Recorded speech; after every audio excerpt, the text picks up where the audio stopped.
Hi, my name is Ashwata and I will be taking today's discussion. The segment that we're discussing today is comparative constitutional law, more specifically methods by which constitutions across the world are to be interpreted. The very different sections that exist within the module include aspects such as whether certain constitutions should be interpreted according to their original intent or according to their being seen as a living constitution. The question of how foreign law is to be seen. The topic being discussed today by me is the idea of proportionality. The doctrine of proportionality will be looked at through three different perspectives. The first is definitional. It will include questions such as what exactly is the doctrine of proportionality? What are the different bases on which analysis is conducted under the doctrine, etc. The second aspect through which proportionality will be studied is in terms of its origins and its spread. So where did proportionality develop? How did it enter different judicial systems? How did it become a part of international law? More specifically, the segment will also look into whether proportionality has actually become a principle of interpretation as adopted by the Indian judiciary. Have there been cases where the Indian judiciary has looked at proportionality and applied it to specific cases? Finally, this segment will also look at certain normative angles of the doctrine of proportionality. It will analyze what is good about the doctrine of proportionality and why certain countries should adopt the doctrine of proportionality. And on the other hand, it will also look at certain strong criticism that has been levied against proportionality. Now, just to spark off the discussion, there are many ways in which rights can be categorized within the domestic or the international structure. One way in which rights can be understood is through the prism of being either absolute rights or relative rights.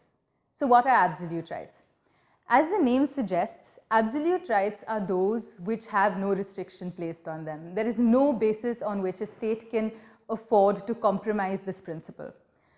To look at an example, it would be useful to look at Article 1.1 of the German Constitution. It is the opening provision of the Constitution, and it states as follows, and I quote, "Human dignity shall be inviolable." Now, what does this suggest? It suggests that there are no basis, no state purposes for which there can be any sort of restriction placed on the idea of human dignity within the German state. There are a couple of other interesting examples of inviolable rights. One such example is within Article 3 of the European Convention on Human Rights and Fundamental Freedoms, which states that the right against torture is an inviolable one, and there are no bases on which the right against torture can be compromised by participating states. Now, as against the idea of absolute rights, you have the idea of relative rights. What are relative rights? Relative rights can again be best explained by way of example. Let's take, for instance, a familiar example, Article 19(1)(b) of the Constitution of India. Article 19(1)(b) states, and I quote, that all citizens shall have the right to assemble peaceably without arms. As we are well versed, we need to read Article 19(1) rights along with their attendant restrictions. In this case, we need to read Article 19(3) of the Constitution, which states, and I quote, "Nothing in subclause B of the said clause," which in this case is 19(1), "shall affect the operation of any existing law insofar as it imposes or prevents the state from making any law imposing, in the interests of the sovereignty and integrity of India or public order, reasonable restrictions on the exercise of the right that is conferred by the said subclause." So what does this mean?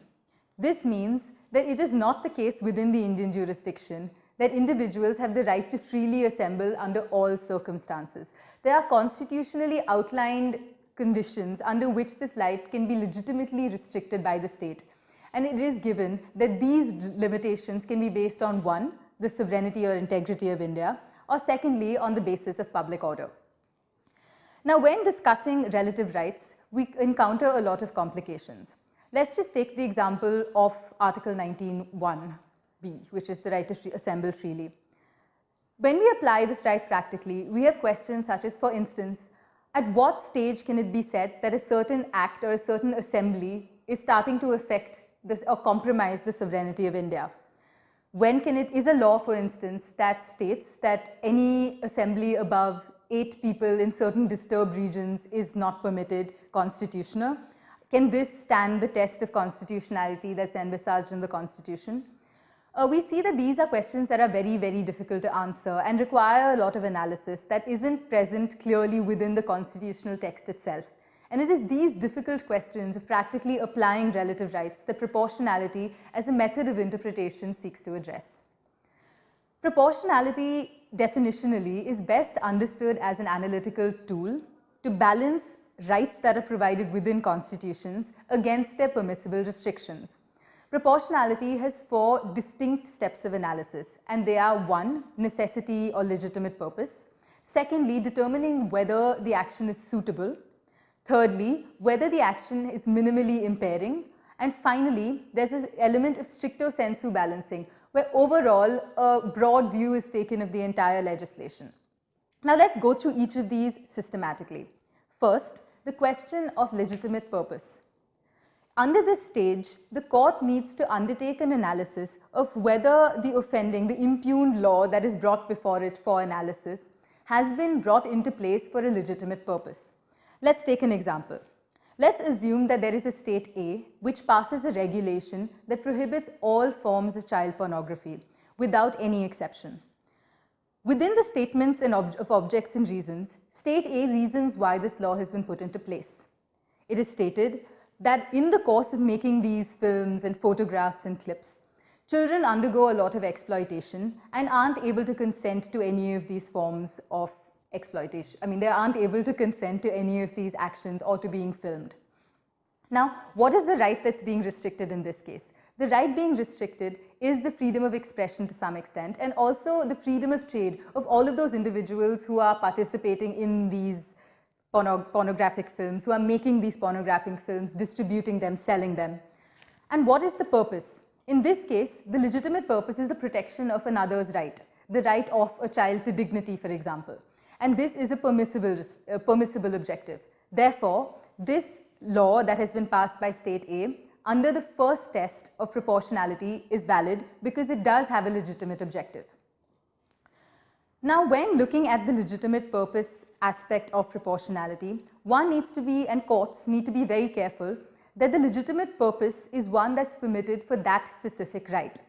Now, what do I mean by this? And in order to explain this further, let's revert back to Article 19(1)(b), which we were looking at a little bit earlier. The right to freely assemble. Let's assume that there is another state G that has constitutional laws that are in pari materia with the laws that exist in India, which means that they have a law very similar to Article 19(1)(b) that provides for free assembly, and also has a law that's corresponding to Article 19(3) that provides for its limitation under specific circumstances. Now, assume that state G, given this framework, passes a law that says that under no circumstances can over 10 people assemble in certain parts of the country because this is against public morality. Would this pass the first test of a legitimate objective being met for the restriction?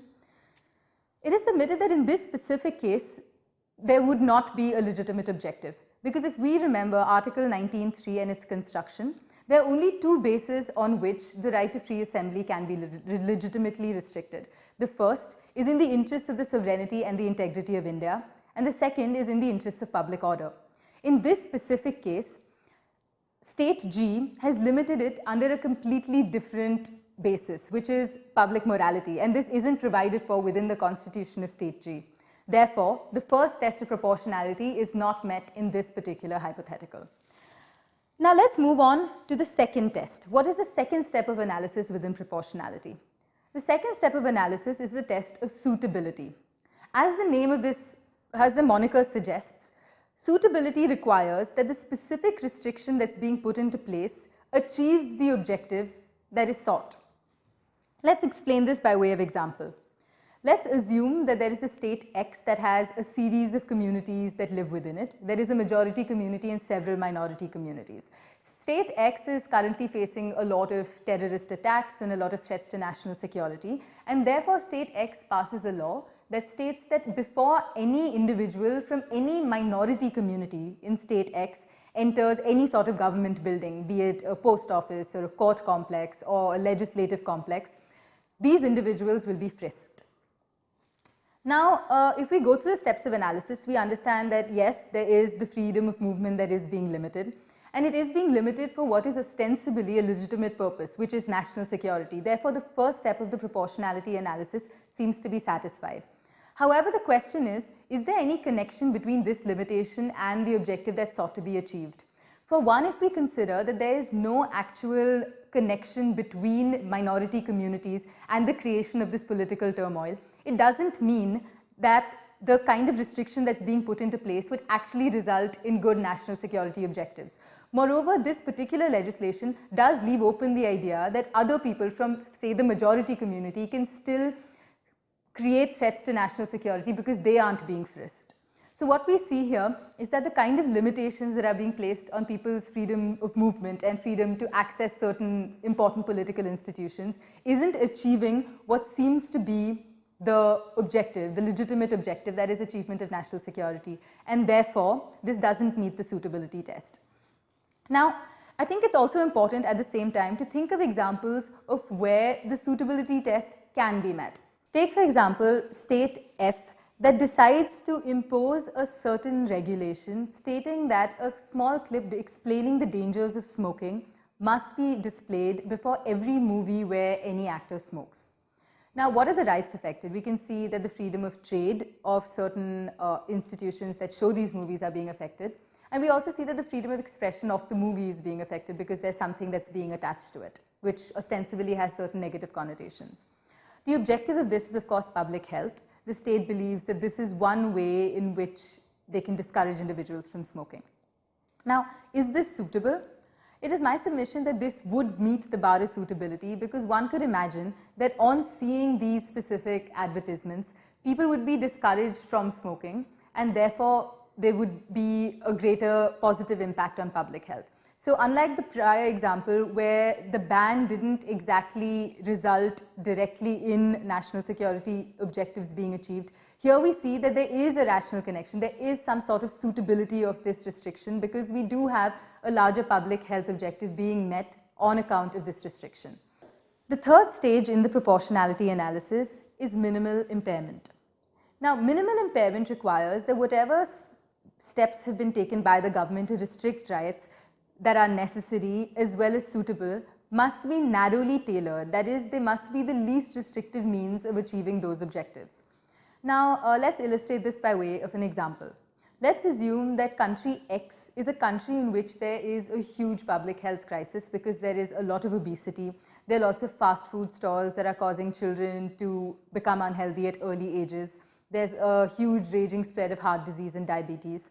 And country X believes that the only way in which it can deal with this and curb this sort of trend is to establish a complete ban on all sorts of junk food, with junk food having the widest connotation possible. Now, the question is, does this meet the steps of proportionality? We see that, of course, there are multiple rights that are being affected here. A significant right, for instance, is the freedom of commerce, the freedom of commerce of these establishments to sell this food, the freedom of commerce to create advertisements for this, and basically the entire commercial industry that's around junk food is now being affected. Secondly, we see that this is also for a legitimate purpose. There is the public health objective, which is one that states should be permitted to pursue by imposing certain restrictions. And finally, we also see that this is a suitable objective because assuming that countries want there to be greater health they want their citizens to be healthier, then of course, completely cutting off access to certain kinds of food will necessarily achieve this objective. However, the question to be asked in the third stage of the proportionality analysis is this the most effective way or the best way of arriving at a balance between the two competing principles in question? One is to see whether there are any less restrictive ways, less ways in which the same objectives can be achieved using more palatable means. So, for instance, one can imagine that instead of imposing a complete ban, what the state could have done is just mandated that certain labeling and nutritional information be provided for each product so that individuals know what they're getting into when they purchase and eat certain sorts of food.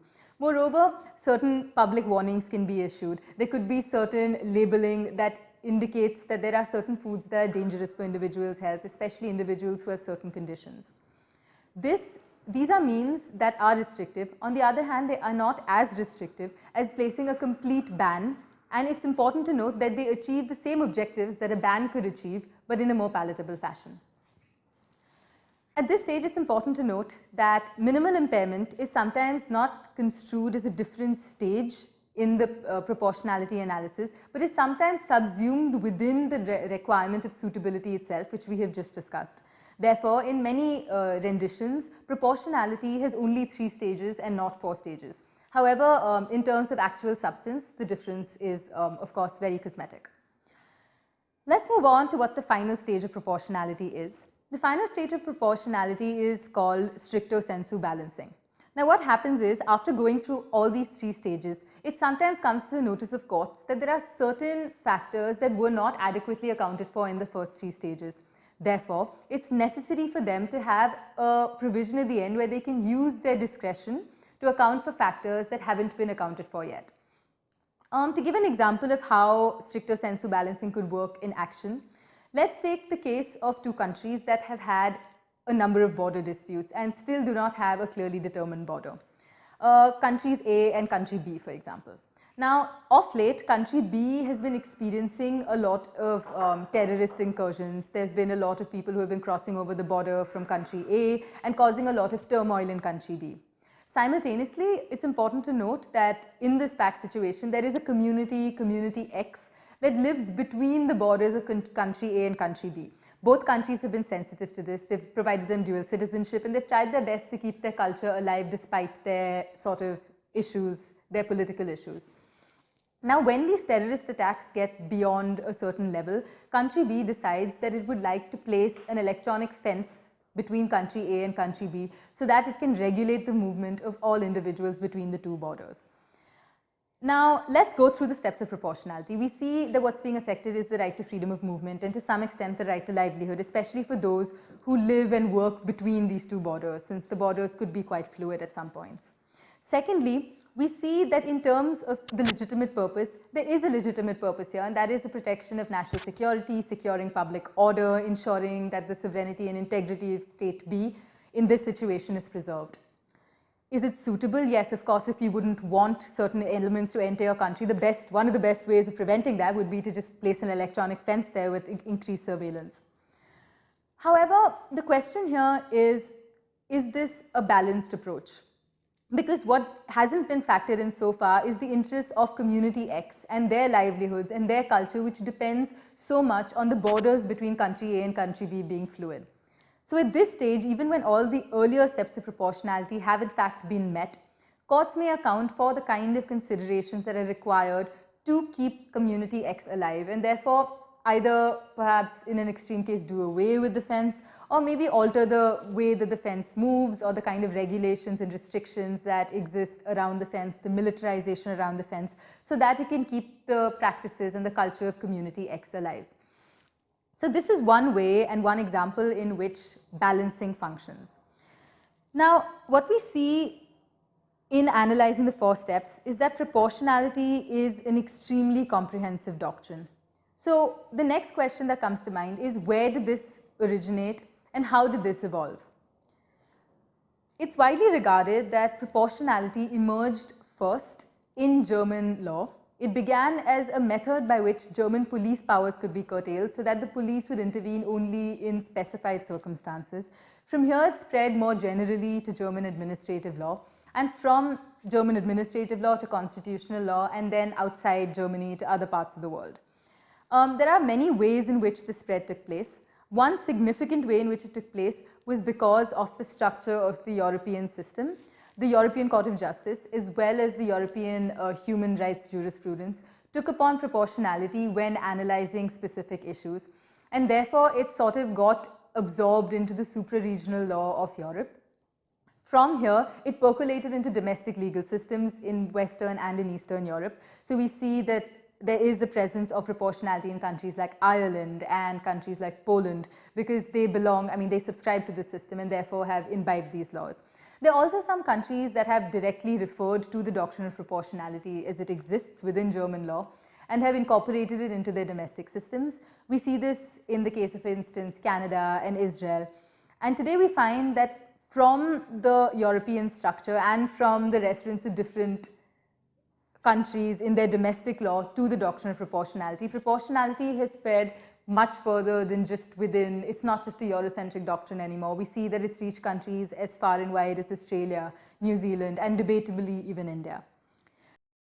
It's instructive also in this context to look at the applications that the doctrine of proportionality has had in the realm of international law as well. One area in which proportionality has been used is in relation to the use of force. The doctrine against the use of force between states is well established. It's a principle of customary international law, and we also see it within the UN Charter.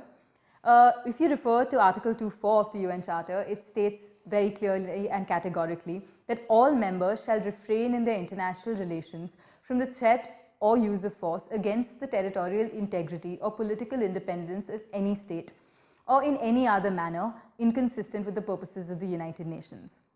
Now, of course, it isn't the case that there are no conditions under which the use of force can be used. There are certain specified exceptions. One well-established exception is the right to self-defense, which means that if someone attacks you first, you have legal sanction to attack them back.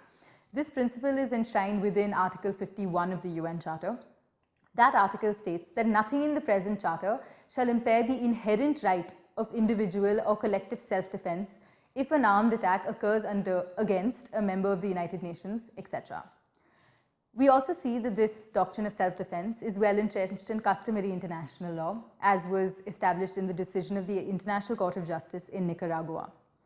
Now, we see that self-defense cannot be unbridled. It has to be regulated in order to preserve the international order. And the two principles which regulate the exercise of self-defense is one, necessity, which demands that self-defense can only be exercised in response to an action that's been, an adverse action that has been perpetrated against the state. And the second principle is the principle of proportionality. The principle of proportionality in the context of international self-defense states that any response must be proportionate to the kind of attack that the country faced. This is just to ensure that countries don't excessively respond to smaller incursions that are made against the state by opposing states.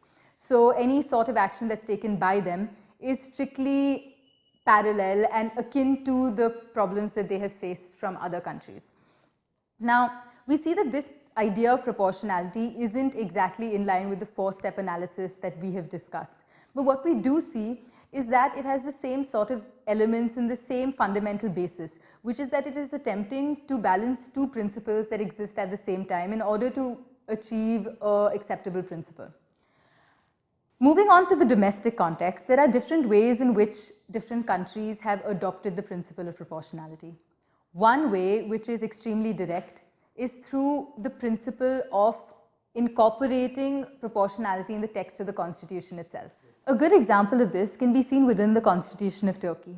Article 13 of the Constitution of the Republic of Turkey states as follows, and I quote, "Fundamental rights and freedoms may be restricted only by law and in conformity with the reasons mentioned in the relevant articles of the Constitution without infringing on their essence." The second part of this article is relevant. It states that these restrictions shall not be in conflict with the letter and the spirit of the Constitution and the requirements of the democratic order of the society and the secular republic and the principle of proportionality. Therefore, as I mentioned earlier, in Turkey, proportionality is part of the constitutional text itself. Another country which has adopted this means is the Swiss Constitution, where we see a very similar provision. A second way in which proportionality has been adopted within domestic legal structures, and this is more indirect, is through judicial incorporation. By this, I mean that while there may be in some countries a written set of fundamental principles and rights that avail to all citizens, it is in the interpretation of the restriction of these rights that the judiciary has looked to other jurisdictions and adopted the principle of proportionality. The best case example of this is the case of Canada, where the Supreme Court of Canada, in the decision which is extremely famous, R versus Oakes in 1986, used the principle of proportionality to interpret the Canadian Charter of Freedoms. After that, it's been stated by a series of Canadian comparative constitutional law scholars that proportionality has spread into the Canadian system of jurisprudence and has been used in a variety of other cases in determining other causes of action. Now, it's important to mention at this stage that not all countries have had a very easy relationship with the principle of proportionality. In fact, two notable countries which have had a very troubled relationship with this doctrine are the United Kingdom and the United States. Let's begin with the example of the United Kingdom. As is well established in common law, the test for determining whether a certain administrative action has exceeded its acceptable limit in the United Kingdom is the Wednesbury test. This test was first established in a 1947 decision of the Court of Appeals in Associated Provincial Pictures Houses Limited versus Wednesbury. This decision stated that administrative action is only invalid where it is, and I quote, so outrageous in its defiance of logic or accepted moral standards that no sensible person who had applied his mind to the question to be decided could have arrived at it. If we compare the Wednesbury standard to the proportionality standard, some interesting observations ensue. We see that as compared to the systematic four-step proportionality analysis, the Wednesbury standard is far, far more lax. The proportionality standard sets a high bar that only permits certain sorts of extremely justified state action to go through. However, the Wednesbury standard only requires that a state action isn't completely illogical. In all other situations, the state action is permitted. Understandably, therefore, there has been some demand that there be a movement away from the Wednesbury standard towards the higher, more analytically sound proportionality standard. These demands have heightened in recent situations after the UK has enacted the Human Rights Act and after it's been involved for several years within the European human rights system, which, as we've discussed earlier in the slide that tracked the development of the doctrine of proportionality, the European system has been using the proportionality doctrine to interpret its rights for several years. There is a lot of debate about whether proportionality should be introduced till date. However, there are certain trends that indicate that the UK is becoming more favorable to using the proportionality analysis.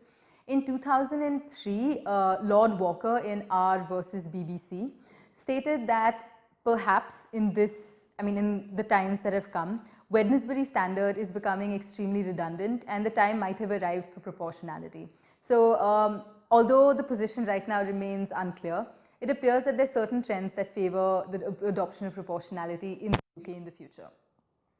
Another prominent country, which we had mentioned earlier, that has a troubled relationship with proportionality is the United States. The debate between different scholars and judges on the question of proportionality is nowhere as apparent as it is in the Supreme Court decision in 2008 in District of Columbia versus Heller. In this case, we see a dispute on the value of the proportionality analysis between Justice Scalia on the one hand and Justice Breyer on the other.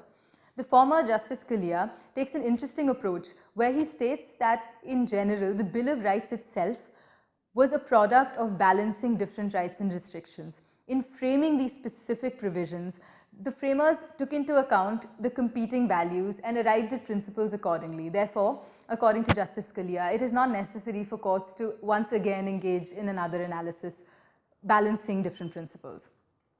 On the other hand, Justice Breyer is more welcoming to the concept of proportionality. He believes that it is important, and it is the role of courts, to look at whether certain governmental actions do have certain justifications and whether certain government actions are reasonable, and that it's important to engage in this sort of balancing. Right now, scholarly opinion is fairly divided. We see in the work, especially of Professors Alex Stone-Sweet and Judd Matthews, that the jurisprudential setup of America is not unfavorable to the doctrine of proportionality. So there are elements of it which favor the introduction of proportionality and indicate that proportionality will not be out of place within the system. However, for proportionality to become a universal norm that's used to adjudicate every single case will take some time.